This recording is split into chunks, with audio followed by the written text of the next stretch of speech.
They call him a legend, the voice that once captivated the entire world. But the story you've heard is only half the truth.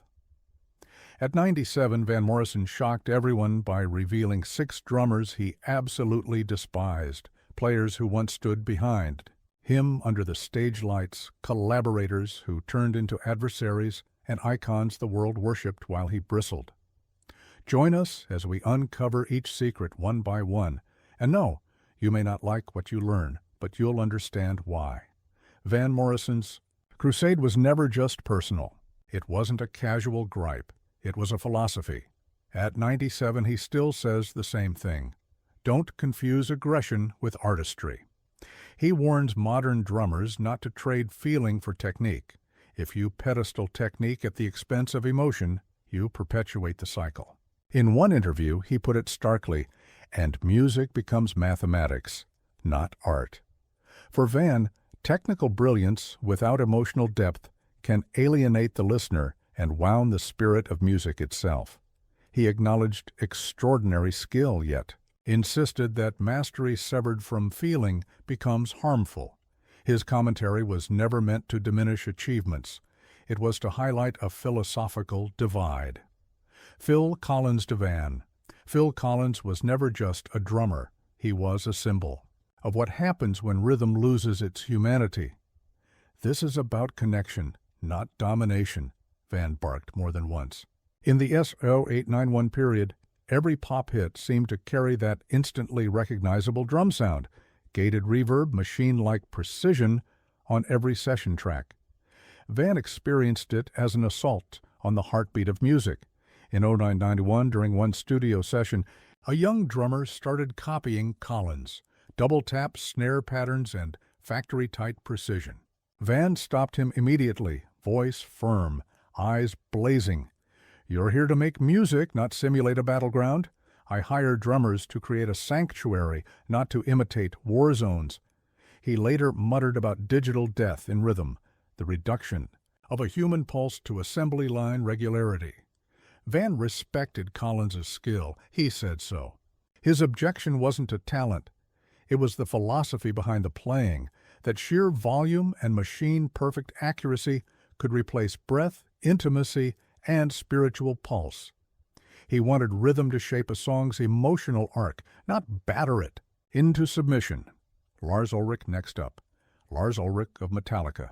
Back in the S0891 late era, Metallica's precision, speed, and aggression were hailed as revolutionary. Van stood on the other side of the room, literally and philosophically.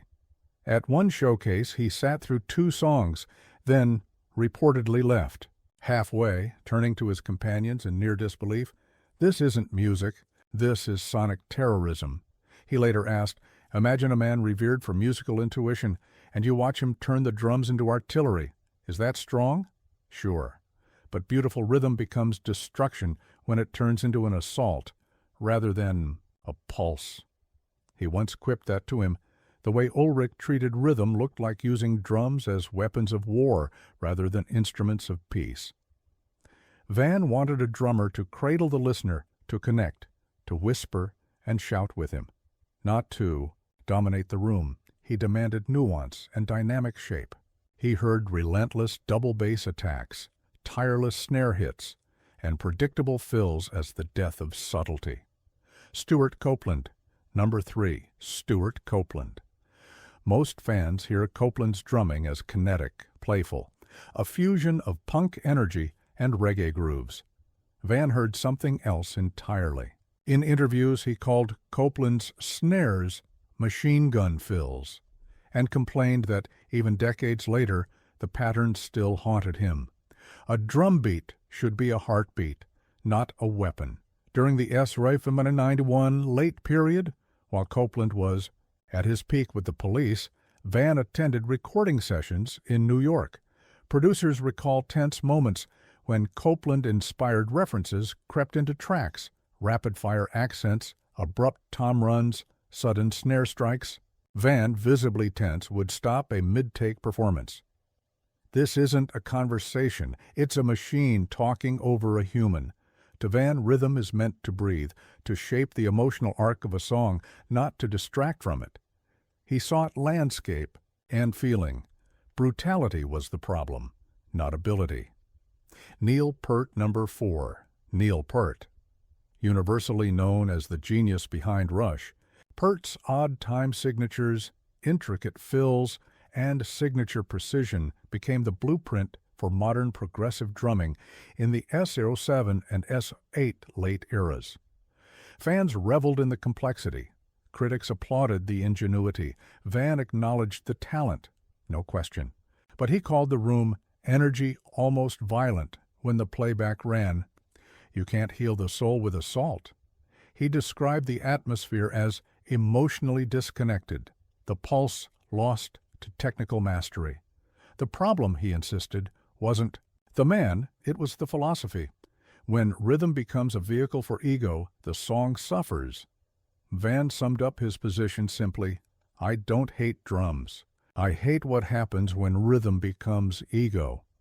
He didn't want drummers who dazzled. He wanted drummers who breathed life into the song. Bill Bruford, number 5. Bill Bruford. A prodigy whose playing with Yes and King Crimson defined progressive. Rock Bruford's inventiveness, precision, and dazzling technical vocabulary impressed almost everyone. To most listeners, it was extraordinary. To Van, it often felt like a calculated attack on the music itself. He once said Bruford's complex patterns disrupted flow, turning songs into a maze of unpredictable beats. Music is not a math equation. Van told a drummer in a session, it's a river. Bruford directs you where the melody should carry you and then smacks you off course.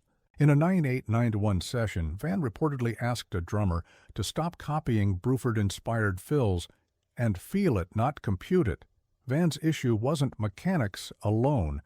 It was the emptiness he heard when mechanics overshadowed meaning. He revered skill. He wanted that skill to serve the song.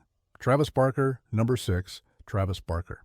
During the early Stog album 2, Blink 281 blew up worldwide, propelled by Barker's velocity, precision, and audacity. Critics celebrated his aggressive, daring drumming. Fans called him a visionary of modern punk percussion. Van saw the same traits and bristled.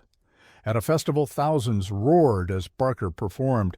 Van felt alienated by the relentless barrage. Every crash, every double kick, every perfectly timed hit seemed to him like chaos invading a song's core rather than lifting it. In studio settings, young drummers tried to emulate Barker's intensity. Van would stop them. You're not here to impress with speed. You're here to serve the song. In 4002, a musician recounted trying Barker-style fire drill fills. Van halted the take immediately. You're here to serve the music, not to wow with speed. And in 3202, Van E. summed up his belief, all the speed and complexity in the world mean nothing if the soul is lost. Please don't forget to subscribe and hit the bell icon.